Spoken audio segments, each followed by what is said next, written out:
بعد شخصیت کو میں دعوت دینے جا رہا ہوں. میرے پاس ان کے لیے الفاظ نہیں ہیں.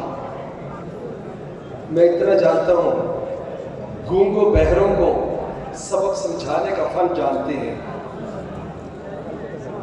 جو کچھ نہ سیکھ سکیں انہیں سکھانے کا فن جانتے ہیں. جو کچھ نہ بن سکیں انہیں بنانے کا فن جانتے ہیں.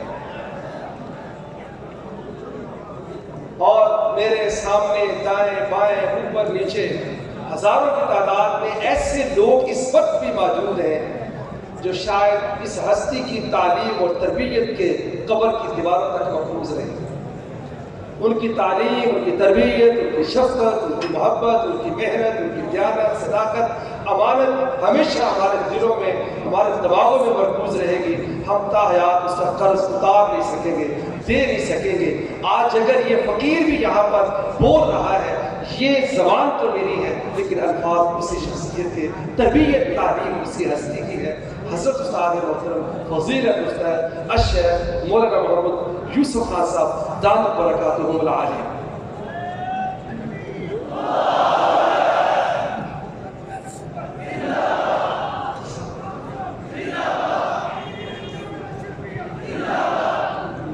آپ دیکھیے جو ہمارے مہمانان گرامی تشریف لائے ہوئے باہر سے، اور ان کے ہمارے ان بچوں کے اعزاء اقربا والدین قریبین، آپ دیکھ لیجئے ہم نے آپ کے بچوں کو کتنا مؤدب بنایا ہے، ہم نے آپ کے بچوں کو کتنا پیار سکھایا ہے، ہم نے آپ کے بچوں کو کتنا احترام سکھایا ہے. ہم امید رکھتے ہیں کہ جب یہ ہم سے نکل کر آپ کے پاس جائیں گے اسی طرح اس احترام اور اس ادب کو ملحوظ رکھتے ہوئے دین کے بہترین داعی بنیں. بسم الله الرحمن الرحيم. الحمد لله وكفى والصلاة والسلام على أشرف الأنبياء والمرسلين وعلى آله وأصحابه أجمعين، أما بعد. فيقول عن عبد الله بن محمد حبيب الله بن محمد أكبر قال حدثنا فضيلة الشيخ وأستاذ العلماء مولانا محمد يوسف خان حفظه الله تعالى قال حدثنا فضيلة الشيخ جامع المعقول والمنقول زبدة المحققين مولانا محمد موسى وحاني البازي قال حدثنا فضيلة الشيخ مولانا عبد الخالق مرتاني قال حدثنا فضيلة الشيخ العلامة الفهامة مولانا المرشاد الكشميري قال حدثنا فضيلة الشيخ الأجل الشيخ الهندي مولانا محمود حسن الديوبندي وبالسند المتصل منا إلى إمام الهمام حافظ الحجة إمام أبي عيسى محمد بن عيسى الترمذي رحمه الله تعالى قال باب وبه قال حدثنا ابن أبي عمر قال حدثنا سفيان وعاصم بن كليب عن ابن أبي موسى قال سمعت علي رضي الله تعالى عنه يقول نهاني رسول الله صلى الله عليه وسلم عن الخصي والميسرة الحمراء وأن ألبس خاتمي في هذه وفي هذه وأشار إلى السبابة والوسطى. هذا حديث حسن صحيح. وابن أبي موسى وأبو بردة بن أبي موسى واسمه عامر. باب وبه قال حدثنا محمد بن بشار حدثنا معاذ بن هشام حدثني أبي عن قتادة عن أنس رضي الله تعالى عنه قال كان أحب الثياب إلى رسول الله صلى الله عليه وسلم يلبسها الحبرة. هذا حديث حسن صحيح غريب. جزاك الله خير.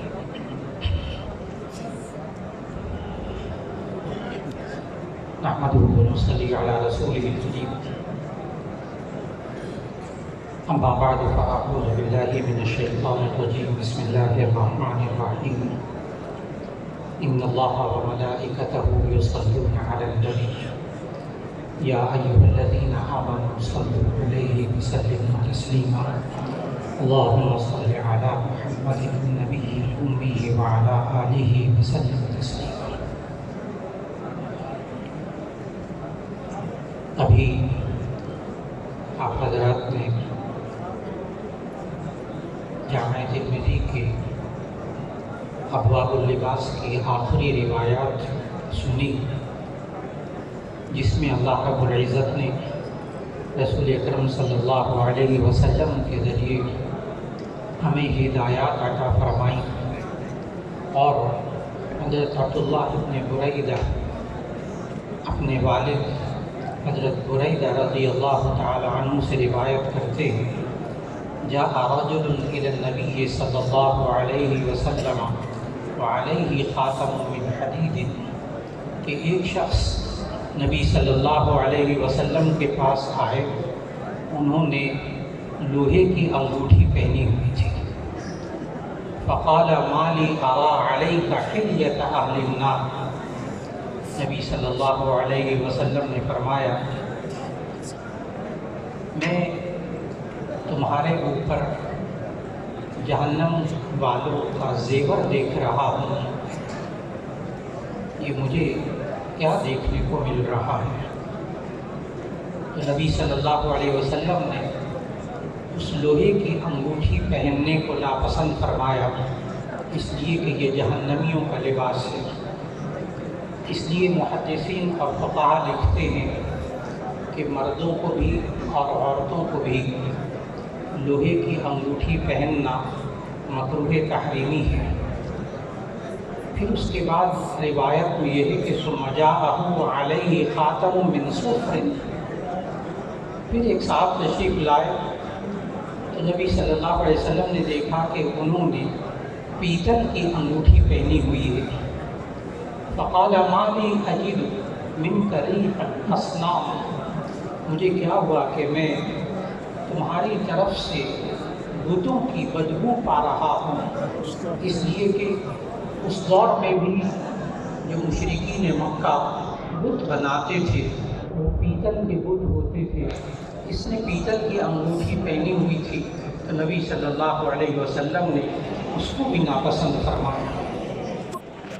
ثم اتاه علیہ خاتم من ذهب. پھر جب نبی صلی اللہ علیہ وسلم کے پاس آئے تو انہوں نے سونے کی انگوٹھی پہنی ہوئی تھی. فقال ما لی ارى علیک حلیۃ اہل الجنہ. نبی صلی اللہ علیہ وسلم نے فرمایا مجھے کیا ہوا کہ میں تمہارے اوپر جنت والوں کا زیور دیکھ رہا ہوں. یعنی ناپسندیدگی کا اظہار. آپ یہ سمجھیں گے کہ پہلے جب لوہے کی انگوٹھی پہن کے آئے تو کہا کہ یہ جہنم والوں کا لباس ہے تو تب تو آپ کو اس کی ناپسندگی ایک سمجھ میں آتی ہے. لیکن جب وہ سونے کی انگوٹھی پہن کر آئے تو آپ نے دیکھا کہ نبی صلی اللہ علیہ وسلم نے فرمایا ما لی ارى علیک حلیۃ اہل الجنہ. کہ مجھے کیا ہوا میں تم پر جنت والوں کا زیور دیکھ رہا ہوں. تو محدثین لکھتے ہیں کہ اس سے تو پسندیدگی معلوم ہو رہی ہے. ناپسندیدگی کیسے معلوم ہوئی کہ ہمیں تو پھر چاہیے کہ اگر سونا یہ جنت والوں کا زیور ہے تو اسے پہننا چاہیے کہ یہ جنتیوں کا زیور ہے. اس سے ناپسندیدگی کیسے معلوم ہوئی؟ اس کے لیے محدثین نے فرمایا کہ اس کے ساتھ ایک اور ارشاد نبوی کو جوڑیں گے تو تب آپ کو اس کی ناپسندیدگی سمجھ میں آئے گی کہ نبی صلی اللہ علیہ وسلم کے پاس جب ایک صحابی سونے کی انگوٹھی پہن کر آئے ایک مرد تو نبی صلی اللہ علیہ وسلم نے فرمایا یہ تمہارے لیے جنت میں ہے اور دنیا میں یہ کافروں کے لیے ہے. معلوم ہوا کہ سونا پہننا یہ مسلمان کی شان نہیں ہے مرد کے لیے کہ وہ دنیا میں سونا پہنے. اس مرد کے اعمال اچھے ہوں گے تو اللہ تعالیٰ جنت میں جب لے جائے گا تو وہاں اس کا زیور یہ سونا ہوگا. لہذا ان دو حدیثوں کو آپس میں ملا لیں تو پھر یہ روایت کا حصہ آپ کو سمجھ میں آئے گا کہ ما لی ارى علیک حلیۃ اہل الجنہ. کہ مجھے کیا ہوا کہ میں جنت والوں کا اوپر لباس دیکھ رہا ہوں زیور دیکھ رہا ہوں. معلوم ہوا کہ نبی صلی اللہ علیہ وسلم نے اس سے ناپسندیدگی کا اظہار فرمایا کہ مرد کو سونے کی انگوٹھی نہیں پہننی چاہیے. پھر اس کے بعد ان صاحب نے سوال کر لیا قال من ای شیء اتخذہ. میں کس چیز سے انگوٹھی بنا کر پہنوں؟ قال نبی صلی اللہ علیہ وسلم نے فرمایا من ورق ولا تتمہ مثقالا. تم چاندی کی انگوٹھی بنا لو. ورق آپ کو معلوم چاندی کو کہتے ہیں، فضہ ایک چاندی کو کہتے ہیں.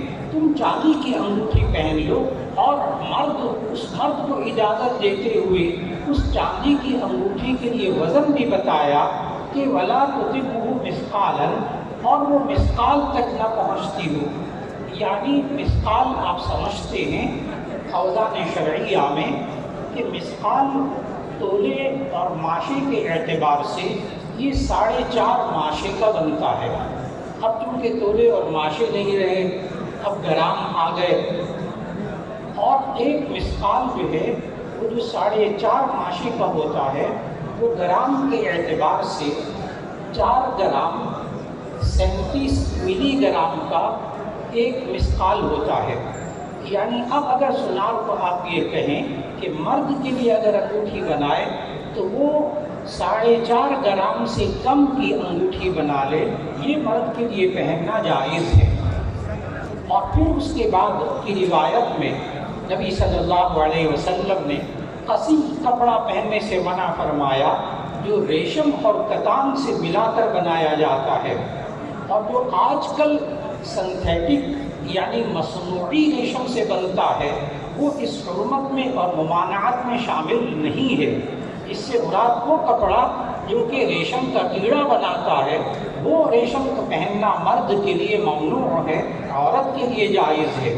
پھر فرمایا والمیسرۃ الحمراء، اور وہ ریشم کا بنا ہوا سرخ وہ کپڑا جو کہ اونٹ کے اوپر پالان اور کجاوے کے اندر بچھایا جاتا ہے، اس سے بھی منع کیا کہ وہ ریشم کا بنا ہوا ہوتا ہے۔